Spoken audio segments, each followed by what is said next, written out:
Good afternoon, everybody. Hope you're doing well. Today, we're going to be comparing EB1A and EB2NIW. Which one is more appropriate for your situation and which one should you consider? I'm going to share some honest opinion about what I think, and especially now that the priority date is not current, how do you ensure that you strategize appropriately if you are thinking about relocating to the US? Let me tell you, the US election is next week, Tuesday. If you're tuning into the US TV right now, there is so much toxicity, fear. Pray for us. Pray for us. We that we live here. We are going through a lot right now when it comes to us waiting for the US election to happen. Hope you're doing well. Welcome in. And I would like to know where you're joining us from today. If this is your first time on here, my name is Dr. Adi. And today I am ready to take you on a US journey. What do you need if you're trying to come to the US as a permanent resident or through the EB2 or EB1A? And what should you try to work on? If you had heard about these two programs, which one is more popular, which one sounds a lot easier, we're going to talk about it all today. But first, welcome in. I am tuning in from Chicago. I'd like to know where you're joining from today. Please tell us in the comment section. Don't be shy. It's Saturday. Let's, calm down a little bit and get into this. I'm also going to share a case study with us today, which I think I would like us to learn from today. Good evening. Someone is greeting me from Nigeria, another person from Nigeria. Thank you for another person from England. Thank you so much. Another person from England, from Canada. Thank you all. Another person from Nigeria. Good evening and welcome. All right, let's just go straight into it and talk about, I want to start with EB2NIW. I think I'll just be doing comparison for both of them. So we want to compare the two methods, not just because the requirements are different, but because we need to pretty much know that depending on what you're working on, one may be a little easier and it may not be the right one for you. Okay, so EB2NIW and EB1A, they're both employment-based green card that you can use to migrate to the US. And for us who happen to be Nigerians or Ghanaians or any of us Africans, the priority date for EB1A is current right now, but the priority date for EB2NIW, if you're outside the US, is not current right now. It's sitting at March 15, 2023. Now, let's talk about this two process and why are people looking at this as pathways to coming to the US. As you all know, the US visa is one of the hardest to get anywhere in the world, right? They can just deny you very, very easily. And just for this reason, oftentimes when it comes to migrating as a permanent resident, people don't think of the US as a place where it will be a little easier for them to get the permanent residency. So they usually consider other places, believing that this is out of reach for them. Now, about, I think, 9 years ago, when I was on my PhD, I heard about the EB1A program that time. One of my colleagues, who was a older colleague who had graduated from my school, had happened to get the EB1A and relocated to the US. So he told me, once you finish school and you have some publications and you have this and that, you should consider relocating to the US. This same person also told me about the TN visa, that if I don't have enough for the EB1A, that I can consider the TN visa. Now, for all of us at that time, we didn't know that this pathway actually gives you green card, permanent residency. That same thing that Canada was doing for years, which made it easy for people to go to Canada, that this opportunity was also available for the US. So if you're wondering, okay, what does this mean? I know that you probably know about permanent residency in Canada. Consider this as the US permanent residency. Just like Canada, it is the US permanent residency that brings you in as a professional. It is merit-based. It is based on what you have done with your career. It's based on how important is the area you have focused on. It's also based on the impact that you have had in your field. Let's say that EB1A or EB2NIW is the compensation that you get for your hard work. It's the compensation that you get for your volunteering that you had done. It's the compensation that you get for doing that master's, for doing that PhD, for starting that business and running it very well, for getting the awards, the same way they give you awards and all of those good stuff that you have. Is the compensation that you get for being a fellow of a professional association because you have been supporting them over the years. This is the compensation for your good work. Let's call it that. You know, they tell good boys and good girls that we carry last. EB1 and EB2 is the first time I see where a hardworking person, whether a professional or a business owner, do not have to carry last. That the impact of the work that we have had, that media feature where they put you on in the media, that interview that you had with Channels TV, talking and educating people about one thing or the other. This is the only thing that I see that, at least from the US perspective, we can profit from our hard work that we have done over the years. Now, I want us to analyze, what is it, if I want to come there through this EB1 or EB2, what does it take? 1 second. I have a list, so I want to read them out. 1 second.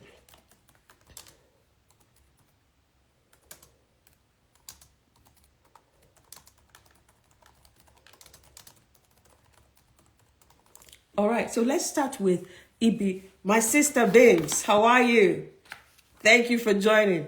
All right, we want to look at EB2NIW because it's the most popular one. Over the years, you have seen many people talk about EB1, EB2NIW way more than they talk about EB1A. Most times, people think that EB1A is for PhD holders, is for people who have publications. They have thought about the same thing for EB2NIW without even looking at the criteria. That this is not even, having publication is not written down as something you need to have. It's not even on USCIS website for EB2NIW. People have stereotyped these things that it is for academics people, it is for people who have PhD, without even trying to understand that, okay, me that I own a business, can I do this as well? Now, like I mentioned earlier, they are employment-based category visas. So the EB2NIW, the NIW means National Interest Waiver. When you want to go to any country, there is what we call labor certification. So if you want to go and get a job in a country, they have a labor certification that blocks people who are not citizen or permanent resident of that country from just getting a job there. There is a labor certification. Now, if you get a job there and you want to move there, then you will have to say that there is a waiver. There is a waiver that I have gotten that removes that labor certification so I can actually relocate there to work. And most government, they are very strict with their labor certification. They want you to hire locally. They want you to hire somebody in that country because they have people who need jobs. If it's easy for you to just bring somebody from overseas, companies will bring people at lower price. They would hire people for lower wage and bring them in to do the work. So those countries, they put those labor certifications as a barrier so that employers don't just go to other places and bring in cheaper labor and leave the people from that country. Now, NIW means National Interest Waiver. What does that waiver mean? They waive that labor certification.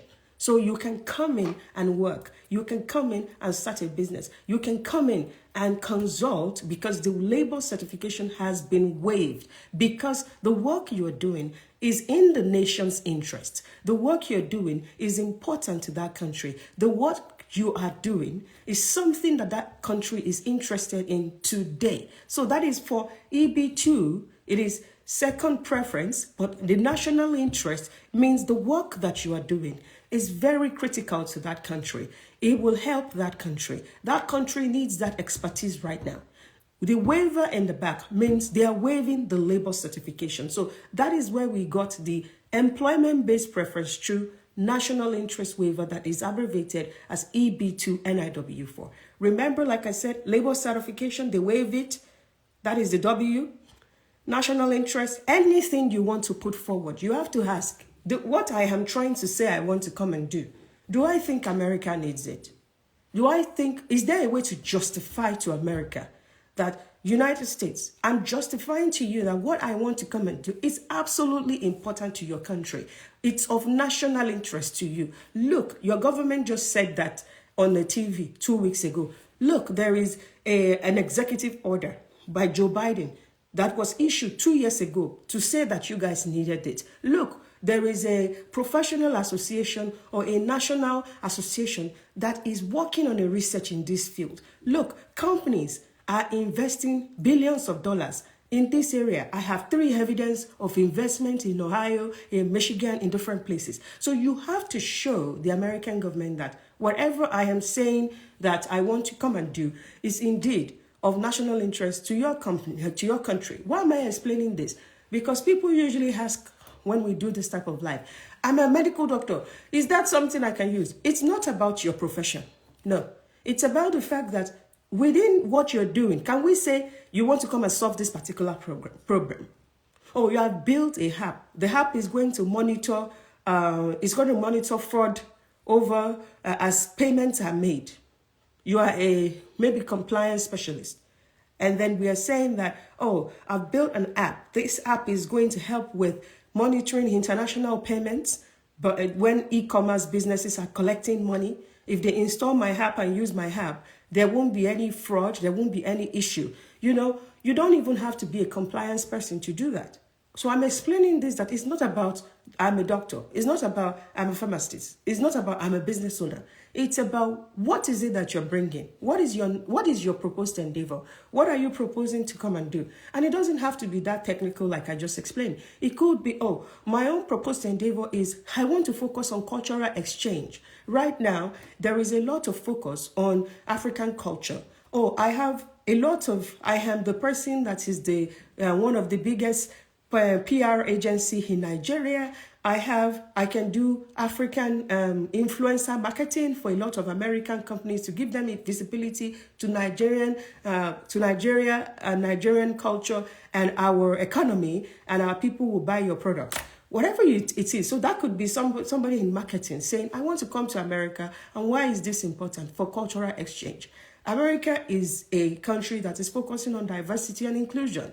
And they are looking at the African culture, and they have been, and there is proof for it. Show the proof. Oh, Black Panther movie is shot for it to look like this is the future of Africa. Oh, look at Iwaju, the movie for kids. It was shot as the future of Lagos or Nigeria. You have proof to say even Disney is adapting movies that is showcasing African culture. So I understand that African culture. I am a PR agency that is deeply rooted in the history of Nigeria, and I can come to America and support this type of endeavor. Show the amount of money that Black Panther grossed all over the world. It's billions of dollars. For that reason, there is focus on it. I'm explaining this because I want you to understand the rudiments, so that when you think about EB2NIW, first, you understand what it means by the name. You understand what the proposed endeavor is. That is not just about I have studied biology. It's not just about I'm a chemist. It's not just about I'm a business owner. It's about what is it that you have thought through and thought, I can say that I want to bring this to the US. And I have proof that I have done this before. I have proof that my business has recorded some growth in this. And I have proof that the US actually need this. Now, we've talked about EB2NIW, what constitutes the process. Then let's talk about the requirements. What is being looked for? Like what will you use to justify that, okay, I am that person or the US, you should bring me in. I would read them out here. Now, if you go on USCIS website, let's remove this phone and turn it so that we can look at some basic requirements for this process. Okay, I hope you can see my screen, and we are currently at the USCIS website. And then we are under the Employment-Based Immigration Second Preference Program, EB2. Now, what is the eligibility criteria? There are 2 of them. It's either or you have both. When you have both, it's even better. You have advanced degree, and this means that you have advanced degree or its foreign equivalent. The advanced degree doesn't have to be from the United States. Your degree could be from Lagos Business School. It could be from OSU. You are fine with that. I don't have an advanced degree. Can I also qualify? Look at this. They said if you don't have an advanced degree, you are okay. If you have a bachelor's degree plus 5 years post-baccalaureate progressive work experience in the field. Progressive means that work experience needs to show that maybe you started from a entry level and then they promoted you to a senior level and it just keeps going up like that. That is what progressive means. So you can't say, I worked 2 years as a banker and then I left that one and then I went to do administrative assistant for 3 years and then that is just two experiences. I want to combine them. They are not combinable because they are not progressive. The only type of experience that is combinable is the one that is in the same field and you have grown through the ranks. Now, the second option here is you must be able to show exceptional ability in sciences, arts, or business. And this is to let you know that this is not just for people in sciences. You can't say, oh, I'm a business owner. This is not for me. It's for you. Oh, I'm an artist. Me, I act movie. Oh, is it for me? It's for you. Me, I'm a movie director. Will I be able to qualify for this? Absolutely, you do. So this is for people in those, oh, for me, I'm a scientist. I own publications. You two match over here. There is no discrimination against your career. If you're an artist, if you're a business owner, or you're a scientist, anything you have done, this is for you. It's for you. I hope it's clear. Now let's move towards the criteria. You want to have as many have this criteria as you can. The first thing is if you have certificates, the certificate that you have, we want to do some WES evaluation or its equivalent for your certificate. Then the second one is for your experience. If you have experience that you want to claim, we need the job offer letters. We need the pay stubs to be able, we need the job description to show what were your responsibilities for that work experience. Number 3 is license to practice. I'm a pharmacist. I'm a medical doctor. Whatever you are. That license to practice, we're trying to establish that you're a subject matter expert. So we need license to show that, oh, in my field, there's no licensing. It's that certification that we can use to prove that you're an expert in the field. They want to see the certification. Number 4 is, do you command a high salary? Do you command a high salary? How do you know if you command a high salary? That's one of the ways where we come in. We help you analyze your salary against your national average and compare it to what you could have been making in the US and justify to them what your level when it comes to rating based on your salary. Membership in a professional association. So if you have membership in any professional association that is in your field. So I'm an artist. Are you in the Actors Guild of Nigeria? Are you part of them? What role do you play? Are you supporting the creation of some policy that is going to work for them and help them to do something? You know, I don't want you to just be a member for being a member's sake. Don't be a seat warmer. Go and do more than that. Reach out to say, is there anything being developed that I can contribute to? Or, oh, you are part of ICANN. You are wondering, okay, as somebody who is a member of ICANN, is there anything I can do? Then I want you to go ahead and ask them, can I be an examiner? The next set of people that want to write ICANN exam, can I be one of the people that will grade the exam of those people? That is you as an examiner. It helps your EB1 as well, okay? So I want to ask you, for most Nigerians or for most Africans, we don't do things for free. We always ask, what is the need for me? Why should I do it for free? We do it for free because all of these things that you do, they add up to help you in the long run. Now they're asking for those membership. Now we need proof that you have contributed. And moving forward, I want you to know all the good deeds, all the contribution, all the media features, all the little things, I have a blog, I'm teaching people how to do ABC, I'm a trainer with this certification program, all of them, wherever you have them, go and collect them together because they are all going to support this. Now, let me tell you, this program is not just for, oh, the people in Nigeria need it. Oh, that person is stranded in the UK, they need it. I'm a Canadian. I still moved to the US. anywhere you live right now, this may work for you. Not because, oh, I'm comfortable where I am, I don't want to move around. That's good for you.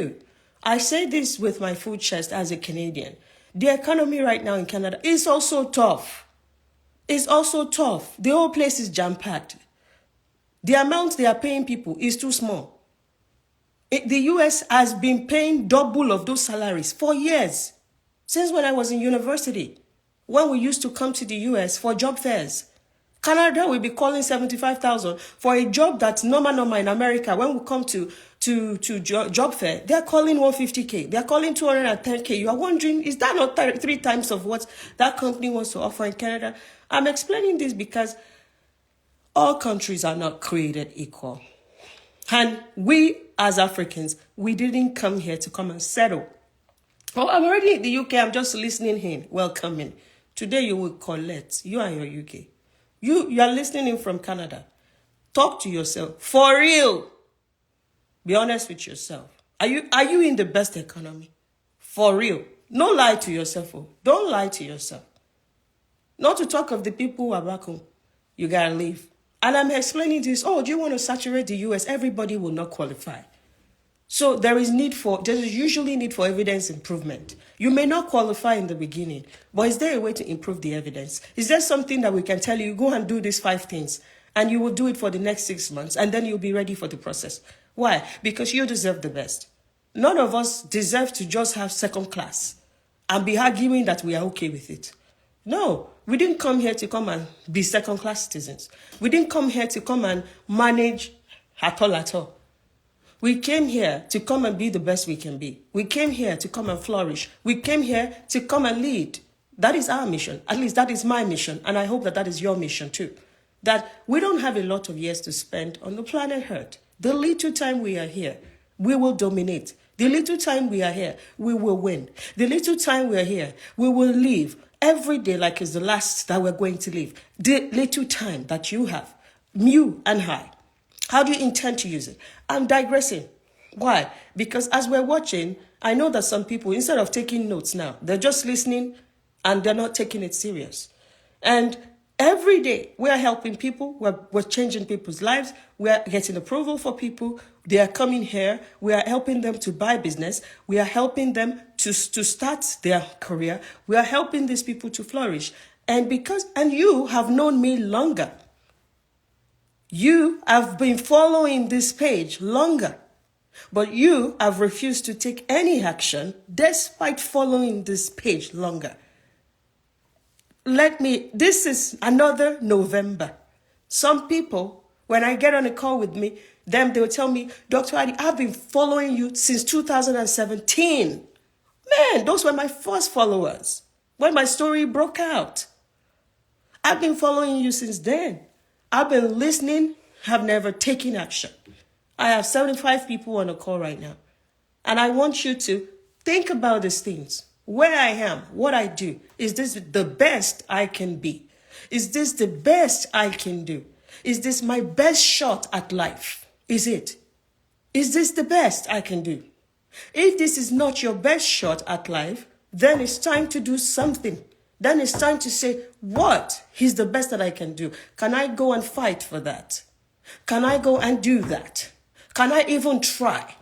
And know that I tried. And I'm talking to us because it's important, especially when I see me that I'm a Canadian. I am seeing you that you just came to Canada last year, defending Canada. You didn't meet a nice Canada. We enjoyed Canada.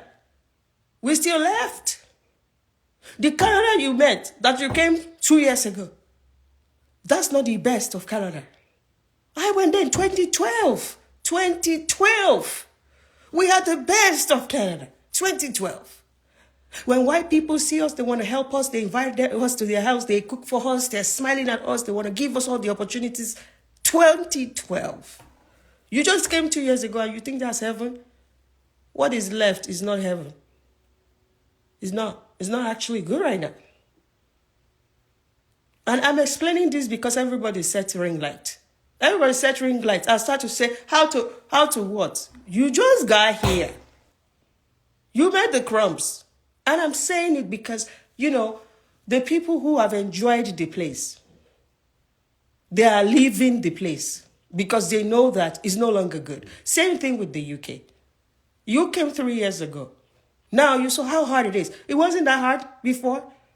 Then Brexit happened, and they have all of these people trying to say that immigrants are not going to find it easy. Oh, is the US now heaven? Oh, I tell you, it's the heaven of all of them. Heaven of all of them. It is. Because we have been to those other places. So, and we can give you very objective comparison. Okay, let's go back to what we are explaining. All right. I'm turning it again. So, back here. The next thing we want to deal with, we've talked about membership. And I've said that for this membership, I don't want you to just say, I'm a member without having any impact. I want you to go and volunteer, be an examiner, go and sit on a subcommittee. Just make sure that the experience that you have, the work that you know, the things that you have done, you can go and make some impact there. Now, recognition for your achievement and significant contributions in your field. What does this mean? They have given me commendation before. Commendation letter from my department. I had won awards before. Anything, any form of recognition. I went to school on scholarship. There's a scholarship letter that I have. Anything related to that, you can bring them forward and claim them there. Now, any other comparable eligibility criteria. Other comparable eligibility criteria. This will include, I have published a paper. I have a journal paper. I went to a symposium. I presented at that symposium. I went to a conference. I presented at that conference. I'm sitting on a board of a non-for-profit that is teaching kids or teaching women or helping women with one thing or the other or anything. I have media features. My story was published in a newspaper. I had a TV appearance. Any of these things, I started a non-for-profit that's helping with this or that. Any of these things we can use to put forward as evidence. Now, there are 3 types of EB2. The first one, which is general perm labor certification. If an employer is trying to bring you to the US or you are in the US, they're trying to file papers for you, they can file that category for you. Then there is also Schedule A blanket labor certification. Both of those, the general perm labor certification and the Schedule A blanket labor certification, they require employers to file those for you.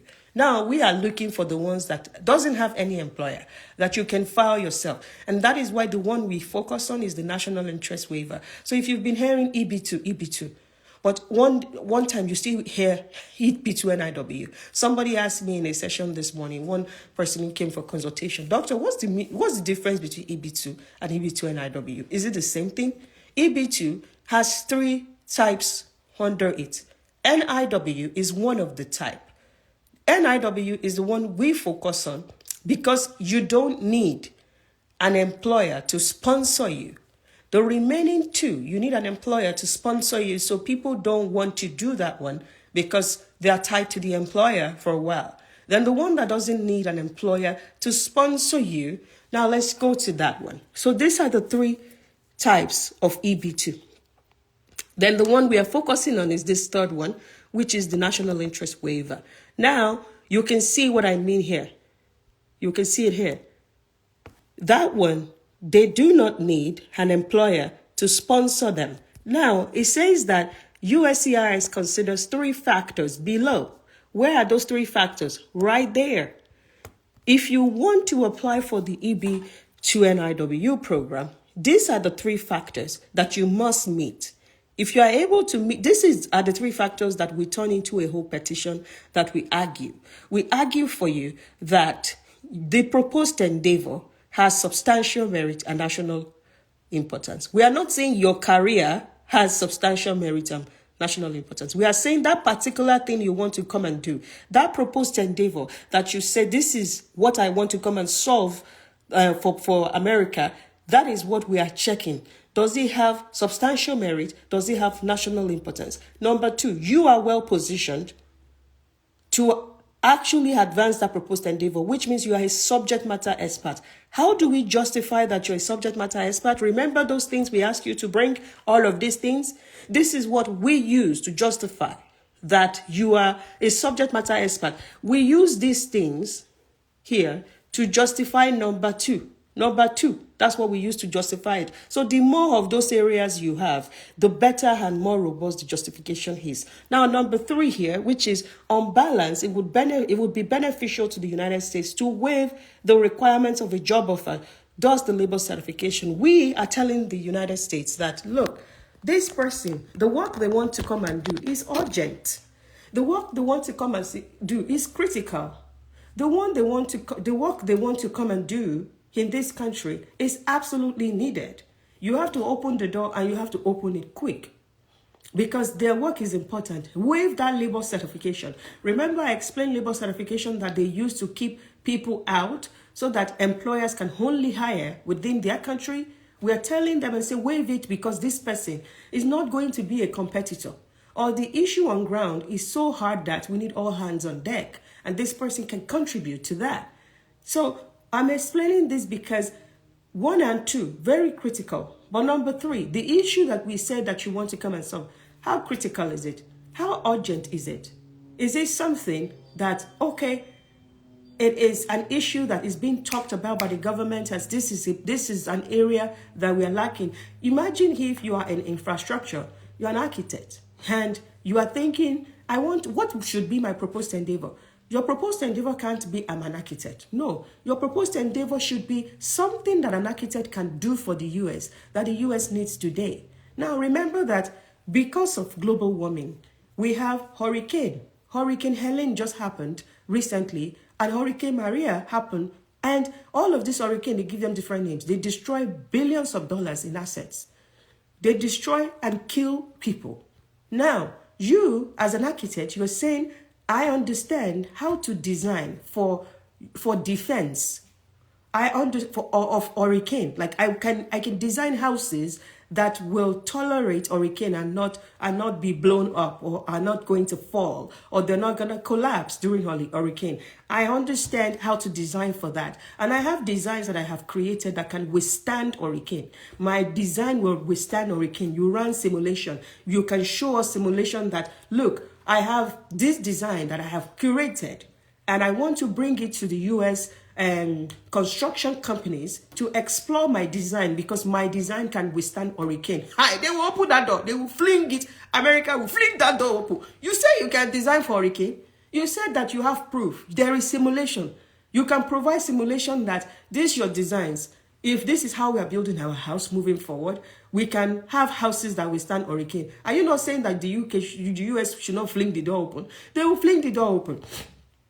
And that is a proposed endeavor. You are showing that I have a solution to the problem that is costing the US a lot of money, a problem that is giving them a headache, a problem that is damaging and destroying billions of assets and killing people, a problem that they cannot solve because it is due to global warming, which is all of us have global warming as a problem.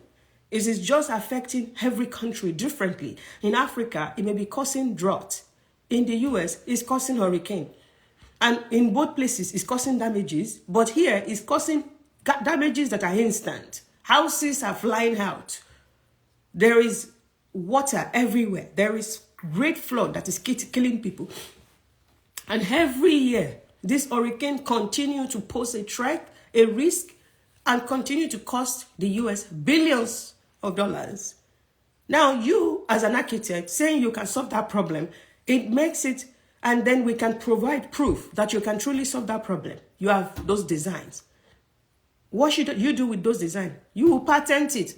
Dr. Adi will tell you, you have those designs, go and publish a paper. Oh yeah, patent that design. Oh yeah, why? Because I just don't want to use it to collect EB2. We will use it for EB1. You know, today, the idea is some things that you are thinking is good for EB2. But because you are so fixated on EB2, you are not seeing that those people can help you with EB1. You are not seeing that the EB1, that the priority date is current, that if you get an approval, you'll be coming to the US within months. You are not thinking about those things that they can submit you, so they can support your EB1, because all that you have in your head is that all you qualify for is EB2. And I encounter this every day. People will come to me, by the time they tell me what they have, and then they say, Doctor, it's EB2. But I don't have time, or I'm in the UK. You know, my visa is going to expire very soon. So what should I do now? Then you realize that what they had just explained to you that they have actually qualify for EB1, but because EB2 has the noise, everyone is talking about it, then they are not really looking and saying, did I also meet the criteria for EB1A? So we've talked about this. Have also explained that proposed endeavor is not about I'm an accountant, I'm an economist, I'm an architect, I'm a business owner. No, it's about what is it that you can do? What is it that we're proposing and putting forward that you want to do that is important, that is of national interest for the United States, that can solve the problem, that one of the problems that the country have today, and it's very critical. What is that thing? Okay, now, if you're on here, you're thinking, oh, I have some of those things, and I want to improve my evidence, and I want to determine what's my proposed endeavor. What should I say I want to come and do? That's where we come in. We help you find out, okay, do you need to improve your evidence? I analyze what you have and tell you, is it good enough or it doesn't? It doesn't work. And then tell you, if it doesn't work, go hard these 5 things. Go hard these 3 things. Go hard these 4 things. Once you had all of these things, then you will be ready for your next step. You will be ready for actually applying. Now, we've talked about EB2. Let's talk about EB1. As I mentioned, EB2 is the most popular one. It's the one that most people think, that's the one I qualify for. That EB1 is just out of reach for someone like me. Who am I that I should be targeting that? Who are you not that you should not target that? All my life, I grew up with my brothers. I have 3 brothers. I had 3 brothers and a sister. And my brothers, they always make me feel like I should go for the hard one, that I can always challenge anything and anybody. So this is how I grew up. And it affected me in a positive way. Anything that people say is hard, that's the one I'm going to go and try. That's the one I'm going to go and challenge. That's the one I will tell myself, the people getting it, do they have 2 heads? Let me look at the requirement. Are they not human beings? And that is how I want you to live the rest of the 2 months that is left in 2024. Every door that you have felt like you don't qualify to knock that door. Every job that you have felt like you're not good enough to ask for it. That raise, that promotion that you thought is not going to happen for you. I want you to go and knock. I'm not praying. Just go and knock the door. Because what you don't ask for, you don't get. What you don't desire doesn't fall down from heaven or happen to you. You have to be bold enough to challenge. You have to be bold enough to say, what does it take? What does it require? What will be needed? What is it? I'm ready to work for it. I remember when I finished my master's and I told my brothers I wanted to do a PhD. Our firstborn, who was my mentor when I was a kid, he looked at me and he said, I never not thought about this. I've always known that when you finish that master's, you will say it's too easy. You will say it's too easy, and you will say, what's the harder one? That I've always talked about you, that you will get a PhD because you always want to challenge. You're a challenger. And I want you to be like me. I want you to be a challenger. And even if there's something, a voice in your head telling you EB2 is okay. Now, why is EB2 alone not okay anymore? The priority date is not current. Now, if you think, oh, okay, when you come for a consultation, I will do your analysis for you to see, do I qualify for the EB2? If there's evidence improvement, what do you need to do? Number 3 is, what's your proposed endeavor? What is the proposed endeavor that would be perfect to showcase who you are, that the US needs right now? I would help you uncover. Now, I want you to now challenge, and let's look what you have. Are there things that EB1A can use? Let's analyze that. Why? Because the priority date for EB2 is not current. What is priority date? The day you submit your application to USCIS. When it gets to USCIS, it can take a week, it can take 2 weeks. USCIS will send an email acknowledging receipt. We have received your petition. You get an email. If you are doing this with an attorney, the attorney will get an email that they have received your petition. Now, that day is your priority date. The day that you receive that email, that's your priority date. Now, when you have now gotten your approval, you will now go and check what we call the visa bulletin. The visa bulletin every year, I said every year, every month, they publish the visa bulletin. So let's look for visa bulletin for November. So the visa bulletin is where you find out whether there is green card available for you. Can I get my green card now? I've already gotten an approval. Can I get a green card? That you get an approval doesn't mean you can get a green card now. Now, let us check the visa bulletin for November 2024 together. So this is the visa bulletin. So how did I get here? All I did was I went here, visa bulletin November 2024, and the first one here, which is visa bulletin for November, I clicked on it, and this is it, is the United States government page. You can see final action dates for family sponsored visa if you sponsor your mama for green card, Americans. So this is what you will see. Now you can see where I am. The final action dates for employment-based preference cases. This is the EB program. You can see for EB1, which is the first employment-based first preference, is showing C. C means that the priority date is current, that if you are not from India and China, they are the only ones that for EB1A, the priority date is not current. But if you are Nigerian, Ghanaian, Kenyan, Tongolese, Cameroonian, wherever you are in Africa, our priority date is current. And then C, which means if you get any priority date, you can file your green card. Green card is available for EB1 right now. Now, this is for EB2, second preference. The priority date is March 15, 2023.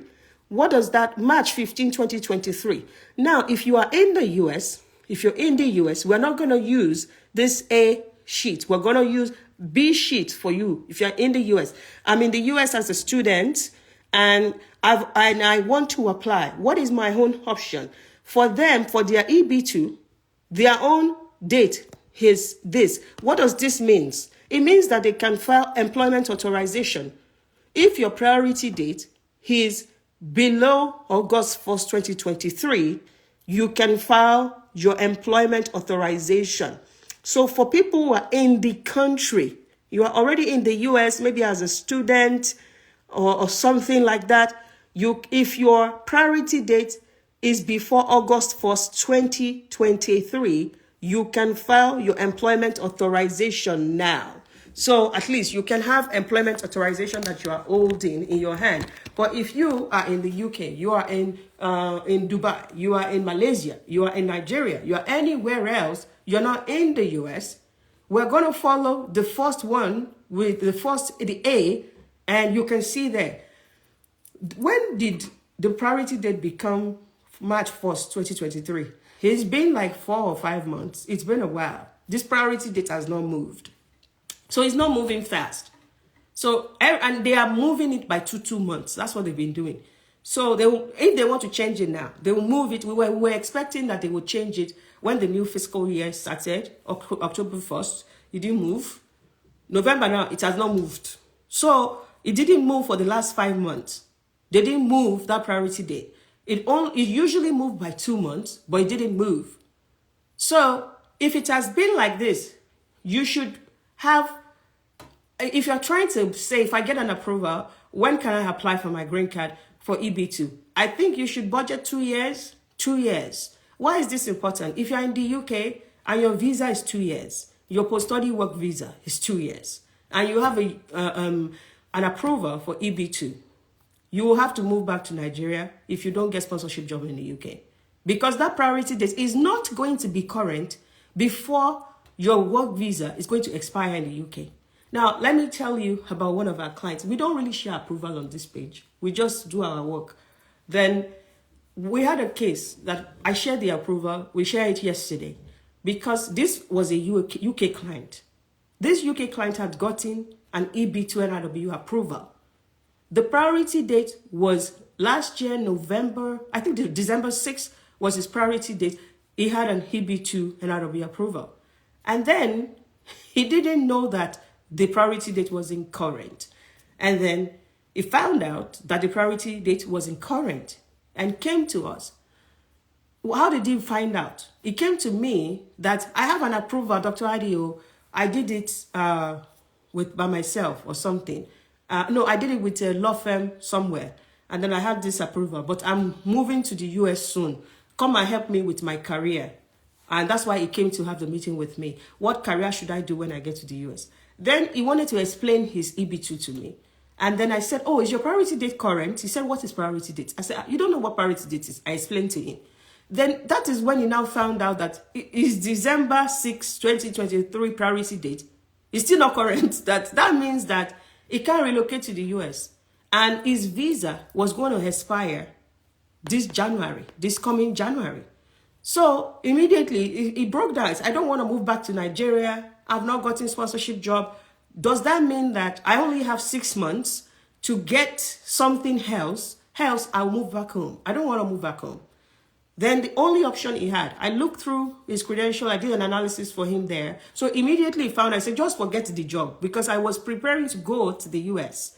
And I'm explaining this because if you're one of those people who are thinking, I want to file this myself, you have to educate yourself or talk to people like me who can help you know this is the full process so that you are not raising your own hope. How many people have I spoken to who thought once they got an approval, they can just go ahead and apply for their green card, and it was EB2 that they got approval for? Which means that if that is what you got approval for, then your priority date is actually not current. We just saw it, right? So this particular person came back to say, Dr. Adi, I want to do the EB1A. Because when I did his analysis, I had told him that he qualified for the EB1A. He had publications from his master's thesis and then also from other things he had done. He had some good membership that we can use, and he had leadership role and all. So he had that. And then I told him, you qualify, you met 4 of the criteria. We will review the criteria for EB1A, okay? And then he met them. So he came back and said, I want to do this, but we have to do it fast.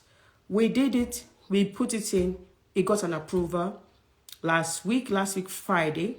And then when we called him that he got an approval, he started crying. Why? Because he said, I couldn't sleep. I've been wondering, are we actually moving back to Nigeria? So if we don't get this approval like this, are we going to move back to Nigeria? We got the approval. So now we're focusing on filing his DS260 so that the DS260 with US consulate in England, we can't control when they're going to call him for that interview, but it's usually not long. So we're hopeful that by January, when his US visa, where his UK work permit is going to expire, that he would have done his DS260 and gotten his visa and then start coming to the US with his family. Why am I explaining this? Because timing is critical in this process. You have to understand the timeline. Before you say it's EB1, it's EB2. What is your own timeline? Are you bonded by a visa timeline, like you're in the UK or you're a student in Canada? You have a timeline restriction. So when you have a timeline restriction, EB2's priority date is not current. We are not the one moving this backward or forward. It's USCIS. So it's not something that you can predict. We are all predicting right now that it's between 18 months to 24 months. But when we look at when last they actually moved the dial, it's been over 5 months. So I'm not even sure if that prediction is correct at this time, which means you cannot predict it. Then instead of spending so long time to wait after you get an approval, why not spend 6 extra months to improve your evidence for EB1A? You were scared. EB1A is too hard though. It's not for people like me. Come, let's look at how can we improve your evidence for that EB1A. Then you spend 6 months trying to work on those things so that you can come back and we can file EB1A. And within this following 6 months, then you get the EB1A and then your priority date is correct. You can get your green card. I believe that's a better strategy than filing and saying, hey, okay, I'll file for the EB2. I'll file for the EB2. The priority date is not current. My suggestion would be, let's improve your evidence for EB1A that the green card is available. If you qualify for EB2, I'm sure that we can improve that evidence for EB1A. We can look at what is it that you can have. And then I would set you free and say, go and do it for 6 months. Go and I'll give you your action plan. Do this, this, this. to improve your evidence for EB1A. It is still faster than you having to get an approval and wait for 2 years before you get the green card. It is faster to invest 6 months, and then after that 6 months, when you have gotten all of the deliverables, then we can now say, let's do your EB1. And then when we can do your EB1, once we get an approval, we know your green card is available. We can walk through that process so that you can go ahead and get your green card because it's available. Now, let's now talk about what's the requirement for this EB1. We have heard. You have broken down the requirement for EB2. Let's break down the requirement for EB1. 1 second while I'm trying to go to USCIS's page for EB1. So let me take my phone and then we'll review that. The thing now, my people, is that this phone won't die. This phone is about to die. So can you work with me? Let's first of all go and bring a charger. Okay?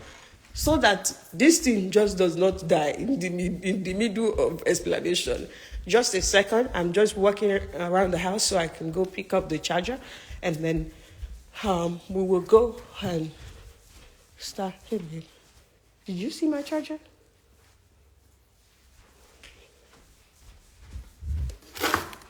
Okay, sorry.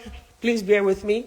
I found the charger and I'm going back to my office so that I can plug this phone, and we will continue shortly. Okay.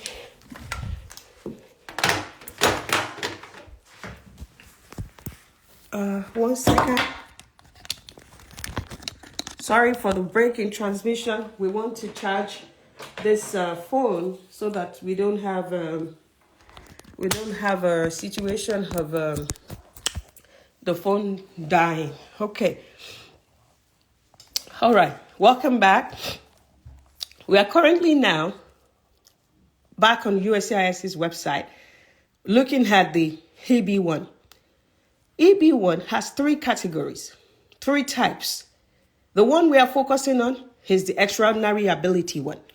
We also have the outstanding professors and researchers. I'm a researcher. What do you need for you to be able to use this if you're one of the PhD? You must have at least 3 years experience in teaching or research in the academia. You must be entering the United States in order to pursue a tenure track teaching or a comparable research position at a university, institution of higher education, or a private employer. So I have had many PhDs say, why can't I use that second one? I have a PhD. The reason is you need a job offer. You need a job offer from a university for you to use that second one. This first one is the one that you don't need a job offer. You can see here, no offer of employment or labor certification required. All right. Okay. So if I don't have the employer stuff, can I still try to apply?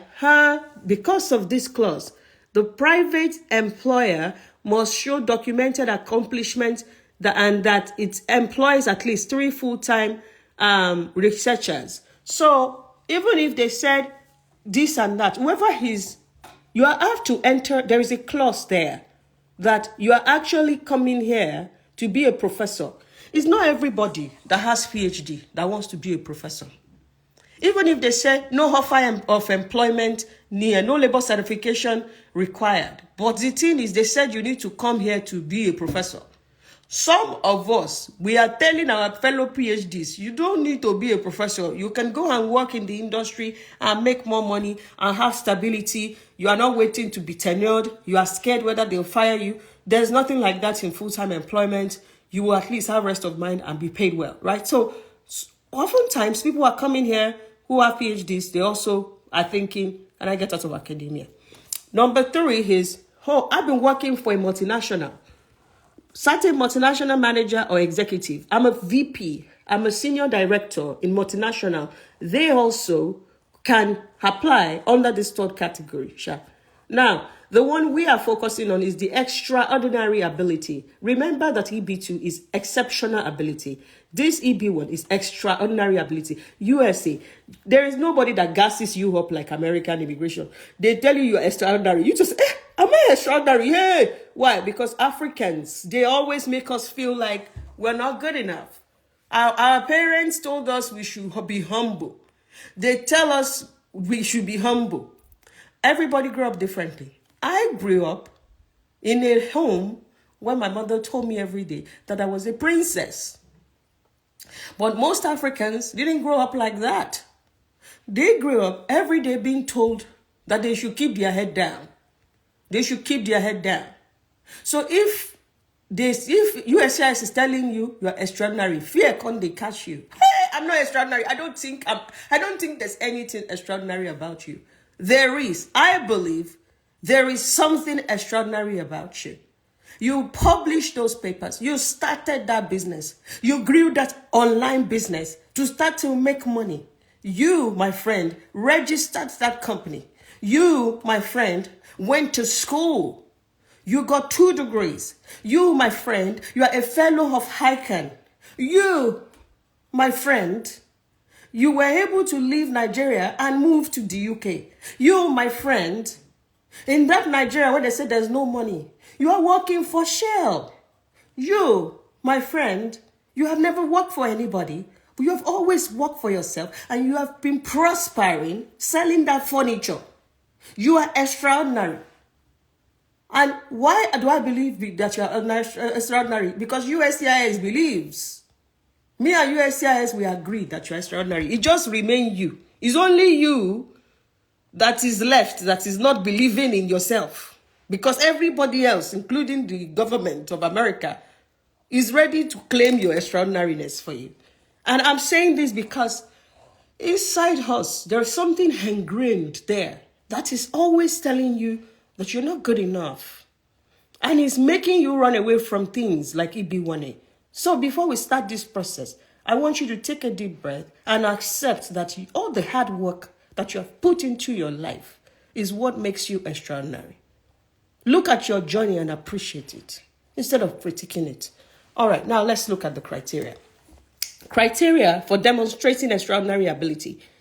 If you have received any national or international awards, recently the USCIS said if it's a team award, 3 of you won it.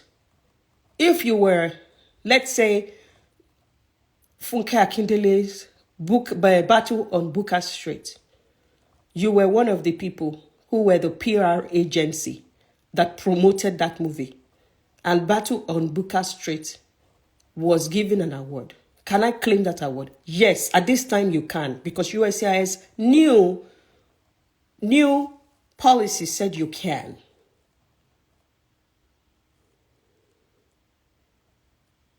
So, number 2, membership in professional association. If that membership has expired, or I was a fellow but I didn't renew, we can use the expired one. They just clarified that a few weeks ago that we can use that expired one. That being said, what will not qualify? I'm a member of PMP. I paid to get the membership, will not qualify. We are looking for things that is based on achievements.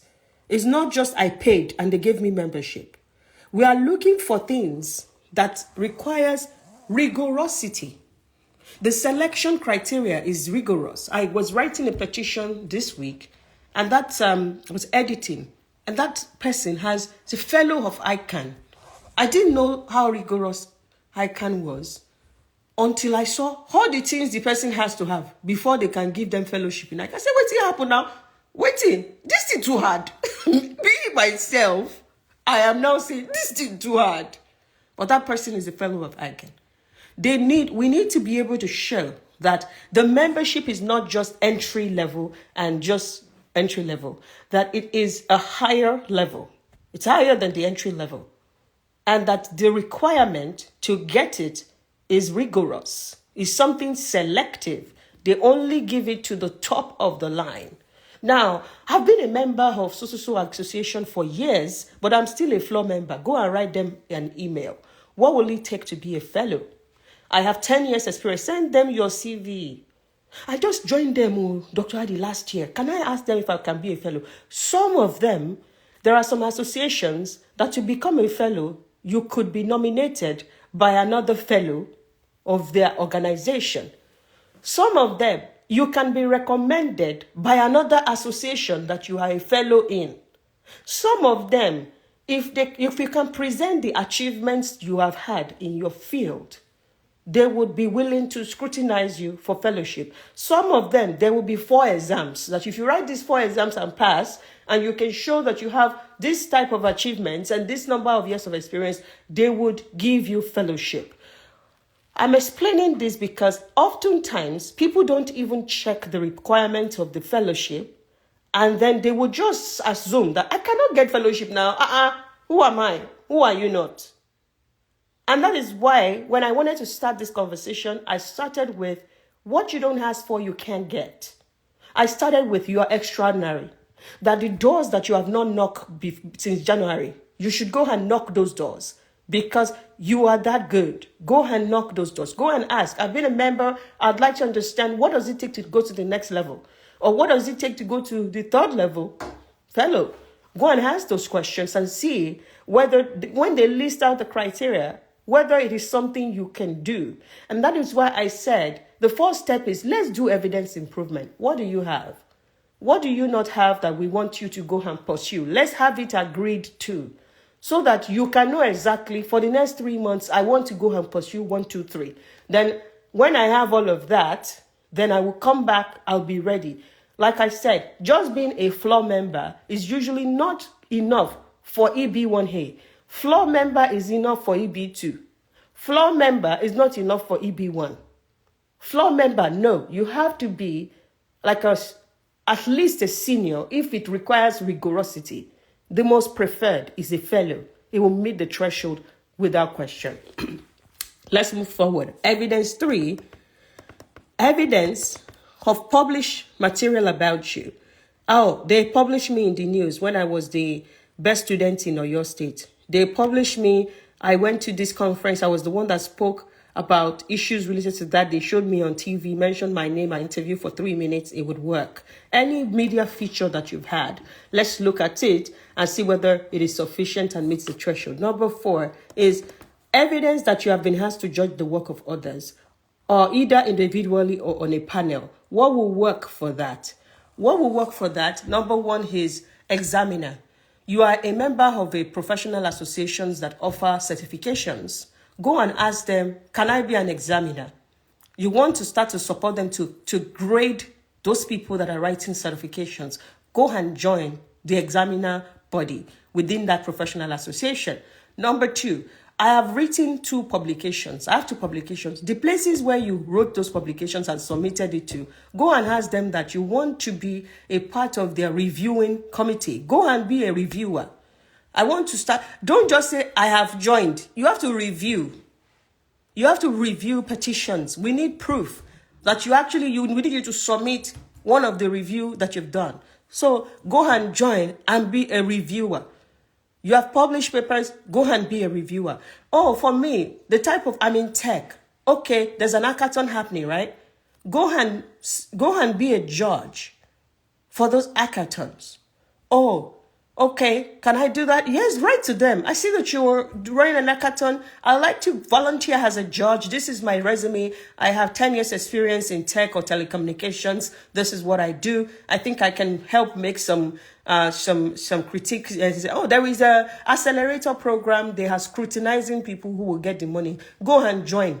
Go and join as a judge. It's important. It helps us here on that judging the work of other people. Then number 4, evidence of original contributions, original scientific, scholarly, artistic, athletic, or business-related contributions of major significance in your field. What are some of the things we can use here? The work that you have done, does it have broader influence? But what are those work? The work that you have done within your company, can we quantify it? When we can quantify it, then we can look at it and say, is it good enough? Outside of your company, is there anything else that you have done? Oh, I have a PhD. I've published 3 papers. Your PhD is original contribution. Yes, we can spin out original contribution from your PhD because PhDs are always novel. Your master's, in most cases, we can spin out something from it if it's thesis-based masters. Okay, me, I'm not any of that. I own my business. That's all I own. Yeah, original contribution. Let's see what you got. We can spin out original contribution from your business success. Because remember, that is not just scientific, right? There is scientific. Remember, there is business-related contribution at this end, right? Business-related. You can see that. Athletic. Me, I went to run for Nigeria. I won bronze. That is already the only thing that you will get you this EB1A. We don't need more than that. But me, I run a business. So what are the business-related contributions of major significance, right? So it's not just the people who are... I'm an artist. My artwork was showcased at an exhibition in Japan. Oh, that is a contribution if it's already going around the world. Oh, my movie is now on Netflix. My movie is on Netflix. Oh, bring it forward. That is a business-related contribution. We can put that forward. It's now doing cultural and intellectual work in other parts of the world.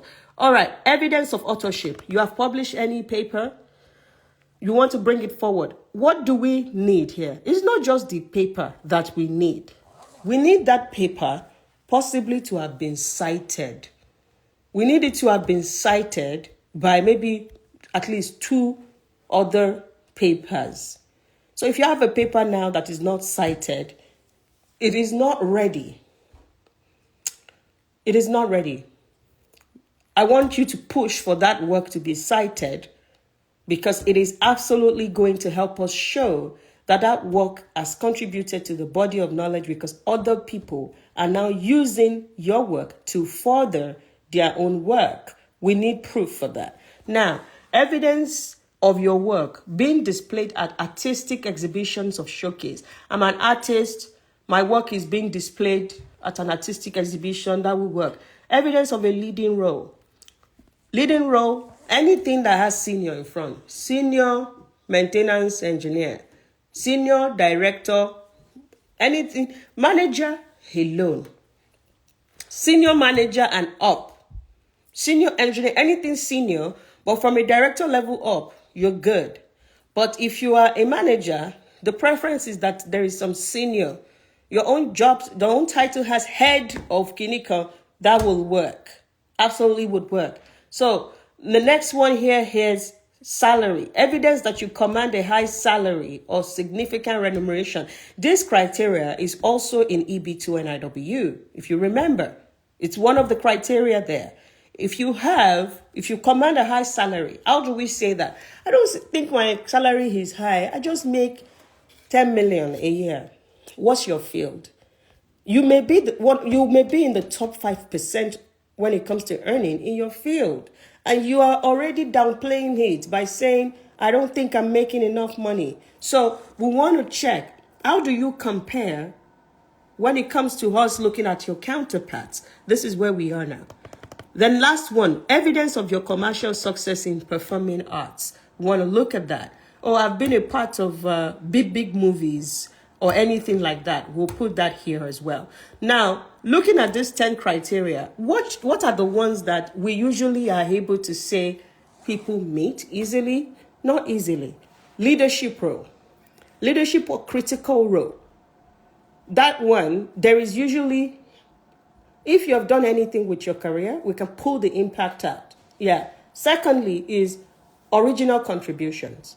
If you've done anything with your career, we can usually pull that out. Those two, we usually can see that people will meet it. Number 3, high salary. You think you're making good money? Sometimes you don't think you're making good money, but you are. You are one of the best, highest paid in your field. You're in the top 10%. That's good. Those 3, I usually say most of our clients, they will meet at least 2 out of those 3.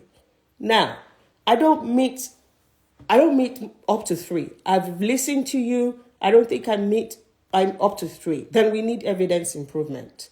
Then if you book a meeting, then we can look and say, what else can you get in 6 months? How should you go about it? That we can put a plan together. go and do this, go and do that, so that in a few months, you will have not only 3 evidence, you have maybe 4 or 5 evidence, because the plan will include getting different types of evidence, and depending on the amount of work you put in, you will have enough evidence to be able to even surpass 3. Now, you have seen me advocate for EB1 today. Why? Because it's not because we've had clients that want both and said, just apply for both. If EB1 doesn't work, I can have a fallback of EB2. Now, this is what I'm telling those clients, is if I look at your credentials, I can tell you whether your second option should be EB2. In some cases, your second option should be O1 visa. Because O1 visa and EB2, the requirement is similar. Now, the threshold for O1 visa is a little lower. The bar is lower. And these are things that we discuss in your one-on-one and say, okay, all right, I want to apply for 2. Should it be O1 plus EB1A? Or should it be EB1A and EB2? Which one? Depending on the criteria you meet or you have, then we will be able to decipher. Should it be O1A plus EB1A? Or should it be EB1A plus EB2? Or you shouldn't even try EB1A. Let's just stick to EB2. That's all you can get. You will have to be patient. Or you shouldn't even worry about EB2.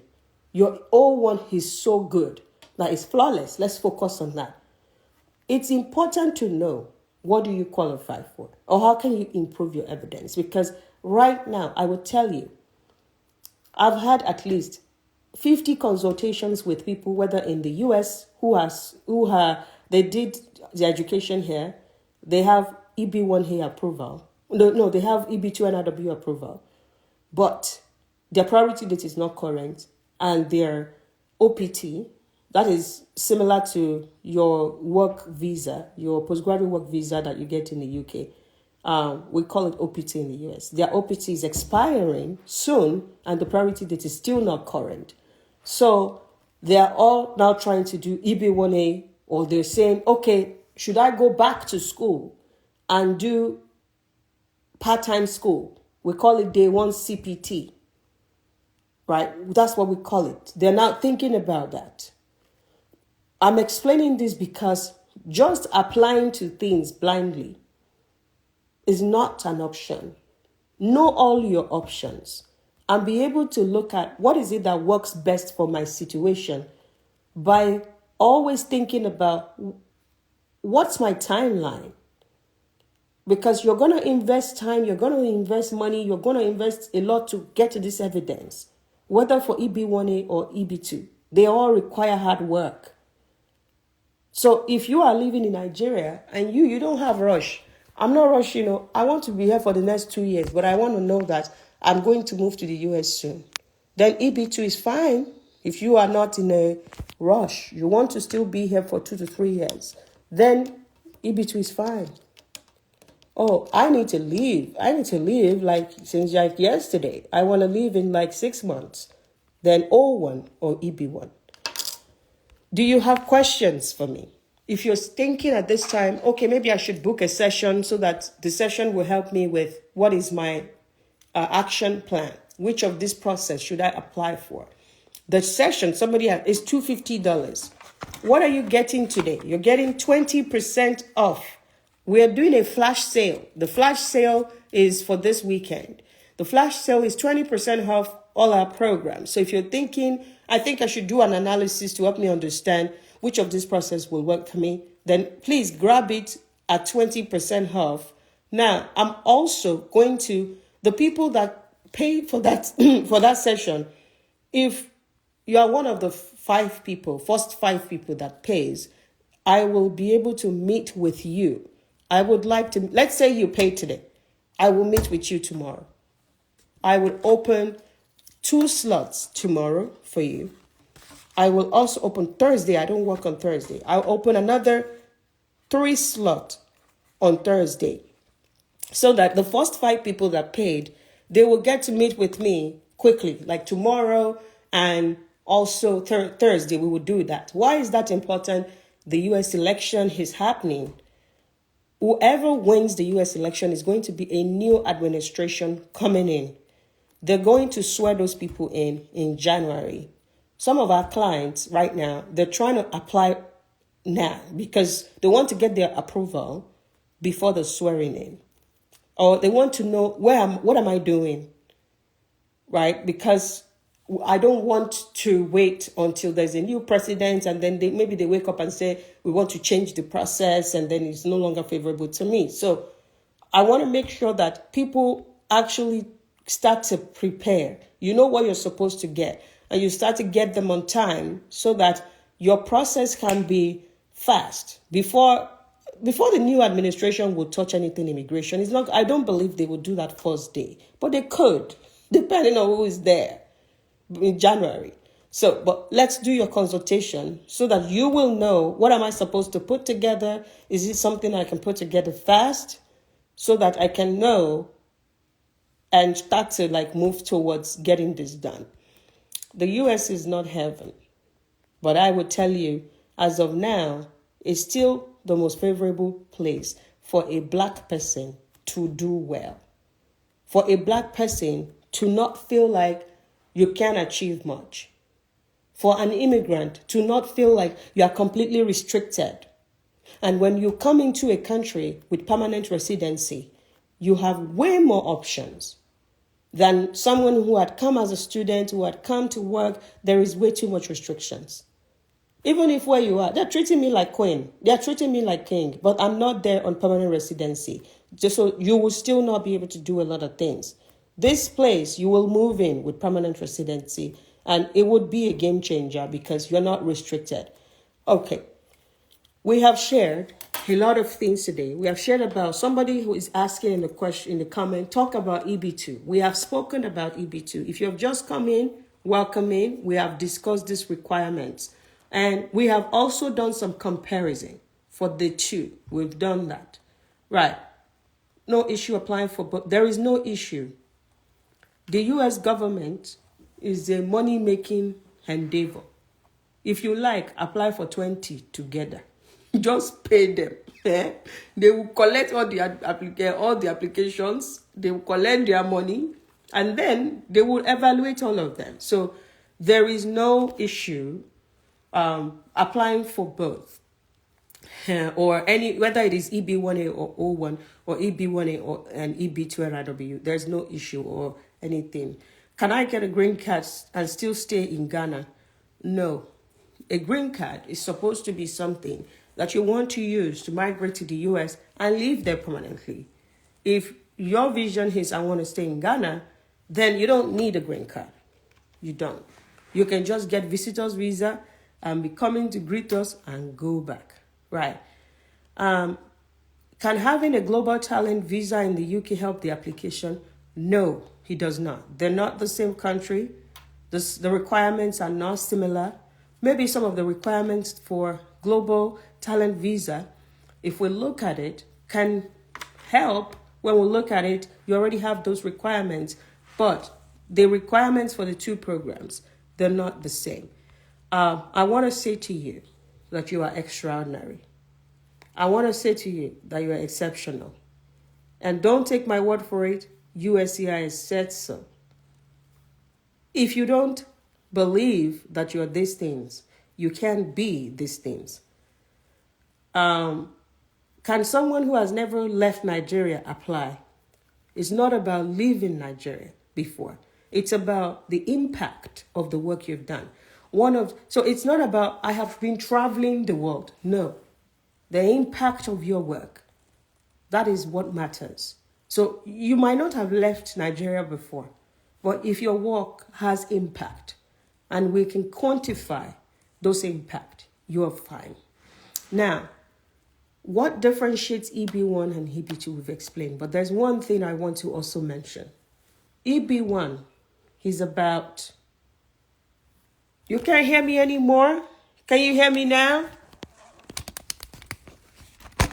No audio, the devil is a liar. Can you hear me now?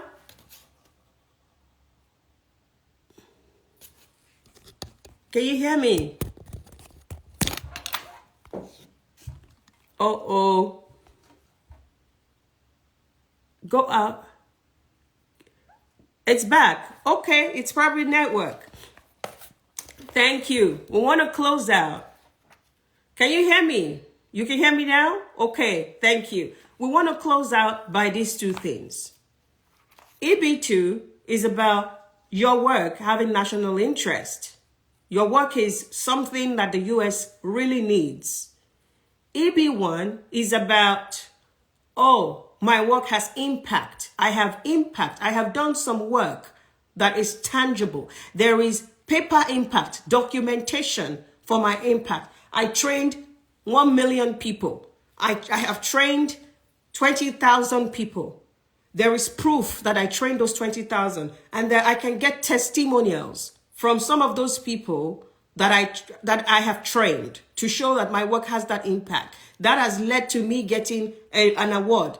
I think they're doing future awards very soon. I've gotten future awards. I'm one of the Forbes 30 under 30. Or even if that award is not that type, but it is, we can check. Is it good enough? Is it something that we can justify its impact? If we can, you're good to go. One thing I know is that whatever door you don't knock does not open. It's almost the end of 2024. You can't stay complaining. You can't stay just believing you can't do something. You got to do something better. If you want something different in 2025, you have to start acting now. You have to start laying the groundwork now. You have to start to say, let me do the consultation so that I can know what I need to do so that 2025 will be better. Even the Bible said it is work and pray. We can't just be praying. You can't pray for a green card that you didn't apply for. You can't pray for something you didn't try. Even if you don't qualify, let's know you don't qualify, and then you do these 5 things. If you can do those 5 things, then you can qualify.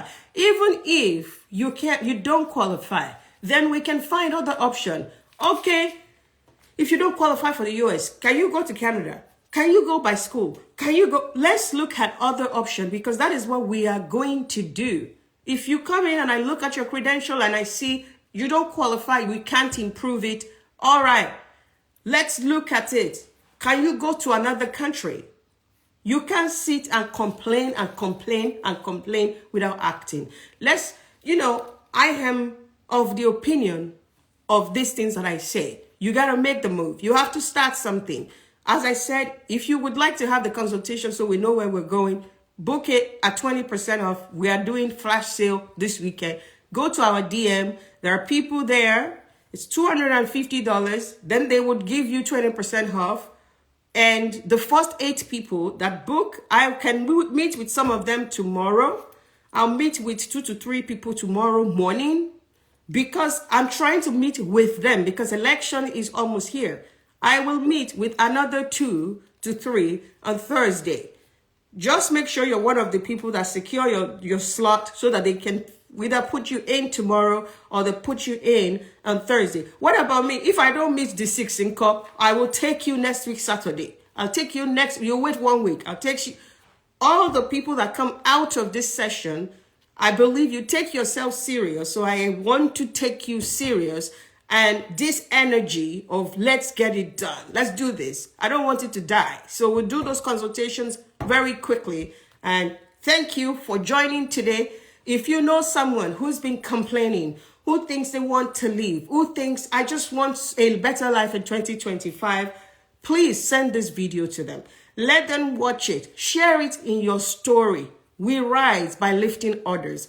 Share it in your story. We can as well be doing webinars and upon webinars, but we brought this to IG Live to make sure that our people we're not just playing on social media, that they have enough information to uplift their life, to uplift themselves, and really take themselves to the next level. As I said again, thank you so much for your time. If you came late, rewatch it once I post it now. We look forward to working with you. Some of you will join and come have sessions with me. I can't wait for us to have a better 2025 together. I can't wait to welcome some of you to the US and just see you flourish here. We will help you come here. We will help you buy business. We will help you get jobs if that's what you want. We will make sure that your relocation here, you're not starting from the bottom. You know us, the jobs are dropping. You know us, the business buying, if it is to yell at you or say anything, I will. But we will help you make sure that coming here doesn't mean that your life is now bad. That you're not starting from below. You are extraordinary. You will keep that status. That I can assure you. We got on our side. We'll do it right. Thank you, everybody. Have a good weekend. Bye now.